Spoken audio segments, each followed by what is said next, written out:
Let me start with my headline tonight.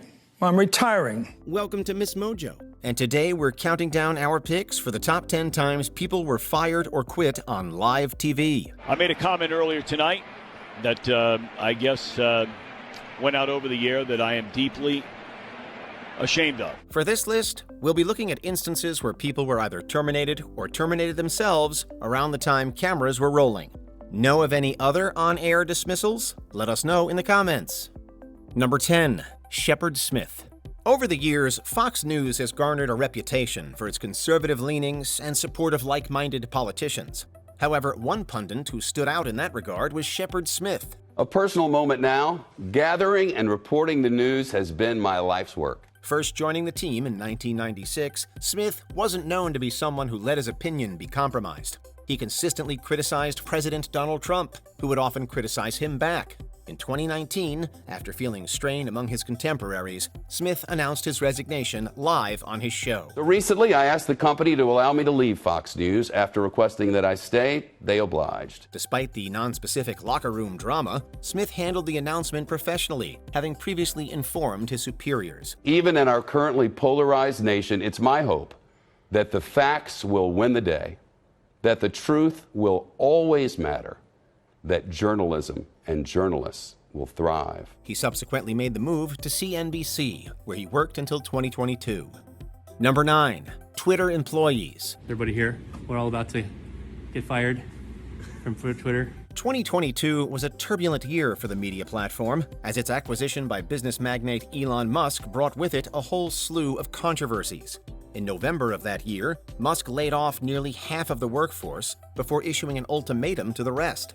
He said that they had to commit to a, quote, extremely hardcore work ethic within 2 weeks, else they resign. Naturally, hundreds of employees refused to adopt the new system, and a few found a fun way to ring in their unemployment. With the deadline looming, 5 employees were filmed counting down the seconds. Granted, it wasn't technically live, but it was posted, to Twitter of course, immediately after, so we're counting it anyway. Mostly because it's just too good. 5, 4, 3, 2, 1, 0. Happy New Year! Yay! Number 8, Jack Paar. Without a doubt, our oldest instance of a live resignation, this one came all the way back in 1960. Tonight, starring Jack Paar, ran from 1957 to 1962 and would eventually become the Tonight Show that we know and love today. But there was a 3-week period within that run in which Paar had technically resigned. I am opposed to purposely plotted risque material. I am more vehemently opposed to yellow journalism. During one show, for which only the audio has survived, Paar was blindsided when NBC censors replaced a joke about toilets with news coverage. Known to be temperamental, Paar hastily announced his departure live on the air, saying, quote, "There must be a better way of making a living than this." After being persuaded to return, Paar came back and answered his 3-week-old query with, quote, "There isn't." If you're on the front page of the New York Times, a story about a show that's on your air, people are going to be tuning in. I mean, you're building an audience. So Jack had a good audience and making money. Number 7, Cindy Michaels and Tony Coniglio. 2 on-air resignations for the price of 1. And finally tonight, this will be Tony and my final show together here on ABC7. The last 6 years have been an interesting and enjoyable time for both of us, as we have been the longest-running news team in Bangor. In 2012, Bangor Maine anchors Cindy Michaels and Tony Coniglio kept their sudden departure from the station a secret from their co-workers until they had a camera in their face. Some recent developments have come to our attention, though, and departing together is the best alternative we can take. They were purposely vague about the why of it all, but Michaels later told the Bangor Daily News that the treatment of staff from higher up was unacceptable. In any case, she and Coniglio handled their on-air announcement with poise, with the former even plugging her future endeavors. We'll still be around. I'm going to pursue a freelance writing career and concentrate on a novel I'm writing and some painting, but we'll be around. Yeah, and I will be continuing on my career in another capacity. We have designed a new set for you, which is coming in December. Unfortunately, we won't be here to sit on it. I really wanted to see it. It's too bad they didn't get to appreciate the new set. Number 6, A.J. Clemente. We all can get a little nervous when starting a new gig, but most of us don't have the added pressure of being live on TV for it. A.J. Clemente did, and he might have set the record for the quickest on-air firing. In 2013, Clemente joined his first broadcast in Bismarck, North Dakota, but commemorated the moment with some choice expletives right off the bat. Good evening, I'm Van Tew. You may have seen our newest report, AJ, on NBC North Dakota News. Apparently, Clemente didn't realize he was live, with his comments slightly throwing off co-anchor Van Tew. Tew tries to introduce him, but Clemente's jitters continue, saying something to the effect that he's used to being from the East Coast. Tell us a little bit about yourself, AJ. Thanks, Van. I'm very excited. I graduated from West Virginia University, and I'm used to, from being from the East Coast. Obviously, Clemente was fired almost immediately after, but he definitely gave the internet a chuckle or two. Were you aware that you were on the air? I had no clue. I had no... Y'all so wrong for that. Precautionary bleep. Wait, are we live? Yeah, we're live. Yeah, we're live. FYI. Number 5, Chris Matthews. Beginning in 1997, Chris Matthews hosted his show Hardball on CNBC and MSNBC for 23 years. But in 2020, it was a scandal that prompted him to hang it up for good, or so it seemed at the time. This is the last hardball on MSNBC, and obviously, this isn't for lack of interest in politics. At the top of the show, Matthews announced that he was retiring, citing multiple factors, most notably his inappropriate comments towards women. A lot of it has to do with how we talk to each other. Compliments on a woman's appearance that some men, including me, might have once incorrectly thought were okay. We're never okay. Not then and certainly not today. And for making such comments in the past, I'm sorry. Throughout his career, Matthews had been called out for sexist speech directed at people like Melania Trump and Sarah Palin. An inappropriate exchange with journalist Laura Bassett had most recently come to light, likely leading to the resignation. But remembering Humphrey Bogart in Casablanca, we'll always have hardball. So let's not say goodbye, but till we meet again. The retirement didn't last too long, though, as Matthews returned to MSNBC as a political analyst in 2022. Number 4, Gwen Dean. Forget the Twitter guys, this might be the most creative way to quit over the airwaves. Let's talk about dreams and the people who choose to pursue them.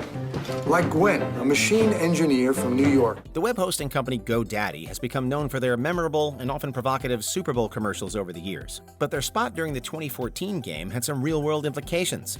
Alongside actor John Turturro, Gwen Dean quit her job as an operator of refrigeration machinery in the middle of the commercial to pursue her dream of starting her own puppet performance company. Hi, Ted. I quit. She just quit her job. Yep. In front of 100 million people. Ciao, baby. It turns out Ted really was watching and texted Dean immediately to tell her how much he loved the ad. Sure, Dean wasn't technically live at the time, but the commercial sure was, and it was glorious. There's a lot of satisfaction of having had a good show.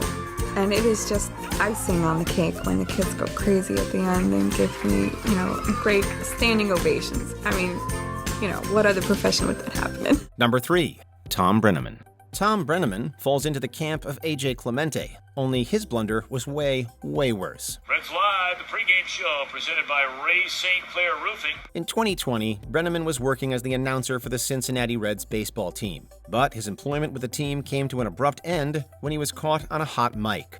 Unaware that he was live, Brenaman was heard using an anti-gay slur to describe the city of San Francisco. If I have hurt anyone out there, I can't tell you how much I say from the bottom of my heart, I'm so very, very sorry. In the second game of that day's doubleheader, Brenaman was yanked from the booth, but not before he addressed the situation. Well, that and the home run ball from Nick Castellanos. I pride myself and think of myself as a man of faith. As there's a drive in a deep left field by Castellanos, it will be a home run. While Brenaman wasn't officially suspended until later that night, pretty much everyone knew he was done, including him. I don't know if I'm going to be putting on this headset again. I don't know if it's going to be for the Reds. I don't know if it's going to be for my bosses at Fox. I want to apologize for the people who signed my paycheck for the Reds, for Fox Sports Ohio. Number 2, Liz Wall. Last night, RT made international headlines when one of our anchors went on the record and said Russian intervention in Crimea is wrong. And indeed, as a reporter on this network, I face many ethical and moral challenges. Liz Wall is an American journalist, but she worked at the U.S. branch of the Russian TV network RT from 2011 to 2014. In February and March of 2014, Russia enacted the annexation of Crimea, which was illegal under international law. Wall, incensed over how RT was downplaying Russian President Vladimir Putin's actions, stepped down during a live broadcast. I'm proud to be an American and believe in disseminating the truth, and that is why, after this newscast, I'm resigning. The clip immediately went viral, with Wall's decision garnering mixed reactions both within and outside RT. Wall went on to report for Newsy, and in 2020 announced her candidacy for the U.S. House of Representatives in the state of Texas. She, however, wasn't elected. My goal at the time was to warn the world, or whoever would listen, about the dangers of Russian propaganda and the way it was using even Western voices. Before we continue, be sure to subscribe to our channel and ring the bell to get notified about our latest videos. You have the option to be notified for occasional videos or all of them. If you're on your phone, make sure you go into your settings and switch on notifications. Number 1. Charlo Green. Quitting on air doesn't get more meta than this. The Vote No on 2 campaign says the vote on November 4th has nothing to do with medical marijuana. In 2014, Charlo Green was working as an anchor for a station in Anchorage, Alaska. She was reporting a story about a medical marijuana club when she suddenly revealed that she was the owner of said club. She then completely burned her bridges by announcing she was leaving the station to devote all of her time to marijuana reform and letting out a word you really can't say on live TV. And as for this job, well, not that I have a choice, but it, I quit. You seriously couldn't write this stuff, but the story gets weirder. In 2015, Green's club was raided by local police, who then arrested and charged her with multiple counts of misconduct involving a controlled substance. Green avoided jail time, but paid a hefty fine. And even if we didn't get past the vote, I don't think I would regret the actions that I took up till that point. Do you agree with our picks? Check out this other recent clip from Ms. Mojo. And be sure to subscribe and ring the bell to be notified about our latest videos.